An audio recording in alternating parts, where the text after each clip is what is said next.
नमस्कार दोस्तों, स्वागत है आपका हमारे YouTube चैनल पर। आज हम बात करने जा रहे हैं प्रदीप मिश्रा जी की शिव पुराण के चमत्कारी टोटके के बारे में। प्रदीप मिश्रा जी की शिव पुराण के टोटके कथावाचक पंडित प्रदीप मिश्रा का नाम तो आप अच्छी तरह से जानते ही हैं।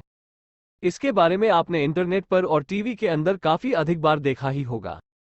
इसके बारे में आपको पता चल गया होगा। इनकी डिमांड काफी अधिक है और कथा करवाने के लिए इनके पास काफी लंबी लंबी लाइन लगी होती है।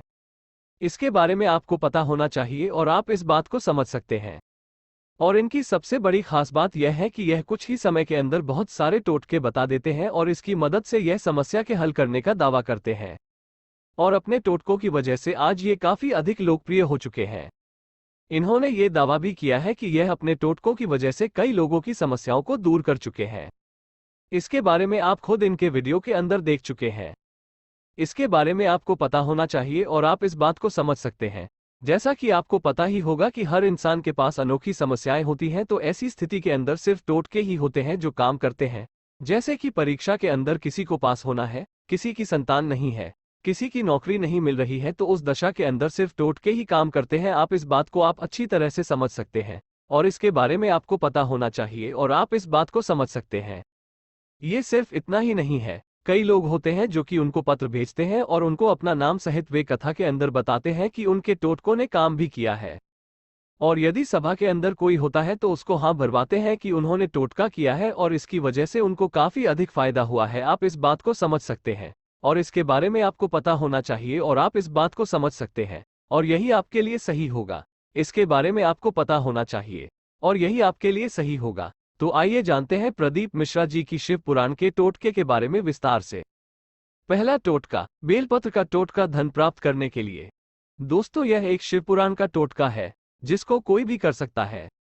यदि आपके घर के अंदर धन की काफी कमी है तो आप यह उपाय कर सकते हैं। यह आपके लिए काफी अधिक फायदेमंद होगा। इसके बारे में आपको पता होना चाहिए। इसके लिए आपको करना यह है कि आप बड़ी बेलपत्र लाल चंदन लगाकर किसी भी शिवलिंग पर चढ़ाते हैं तो ये काफी फायदेमंद होता है और आपके घर के अंदर लक्ष्मी का वास होता है। अक्सर ये देखा गया है कि कई लोग धन की कमी की समस्या से काफी अधिक जूझ रहे हैं। इसके बारे में आपको पता होना चाहिए।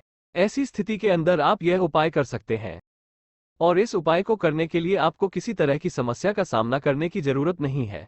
आप सबसे पहले नहा लें और उसके बाद सुबह शिव के वार के दिन मंदिर में जा सकते हैं। यदि आप यह उपाय लगातार कुछ दिन करते हैं तो इससे आपको काफी अधिक फायदा मिलेगा। इसके बारे में आपको पता होना चाहिए और आप इस बात को समझ सकते हैं। यह एक तरह से सरल उपाय है और आसानी से घर का कोई सदस्य इसको कर सकता है। यदि आप बिजनेस करते हैं और आप खुद करते हैं तो और भी अच्छा होगा, लेकिन भगवान के प्रति श्रद्धा होनी चाहिए, तभी यह काम करेगा।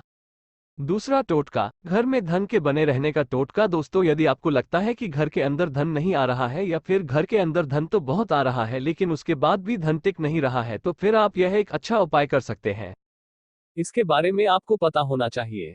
यह एक बहुत ही सरल उपाय है जिसकी मदद से आपके घर के अंदर धन टिका रह सकता है। इसके बारे में आपको पता होना चाहिए। इसके लिए आपको मंगलवार के दिन को चुनना है। इस दिन शिवलिंग को पके हुए चावल से ढक देना है और उसके बाद 7 बेलपत्र को चढ़ा देना है। ऐसा करने से आपके घर के अंदर लक्ष्मी बनी रहती है। इसके बारे में आपको पता होना चाहिए और आप इस बात को समझ सकते हैं और आप इस बात को अच्छी तरह से समझ सकते हैं, यही आपके लिए सही होगा। तीसरा टोटका, निरोगी काया के उपाय। दोस्तों, कुछ लोगों को बहुत अधिक रोग होते हैं। इसके बारे में आपको पता होना चाहिए। यदि आप भी कई बार रोगों से परेशान होते हैं और दवाओं आदि पर काफी अधिक पैसा खर्च करते हैं तो यह एक अच्छा उपाय है जिसका उपयोग आप कर सकते हैं। इसके बारे में आपको पता होना चाहिए। यह एक प्रकार का सरल उपाय है जो कि आपको निरोगी काया को प्रदान करने में काफी मदद करता है। श्रावण के किसी भी सोमवार या महाशिवरात्रि के दिन एक रान गोबारी को जलाकर राख को अपने पास रख लें और उसके बाद इसका अपने शरीर पर लेप करना होगा। यदि आप ऐसा करते हैं तो आपके बार बार बीमार होने की जो समस्या होती है वो दूर हो जाएगी। इसके बारे में आपको पता होना चाहिए और यह एक तरह से सरल उपाय है।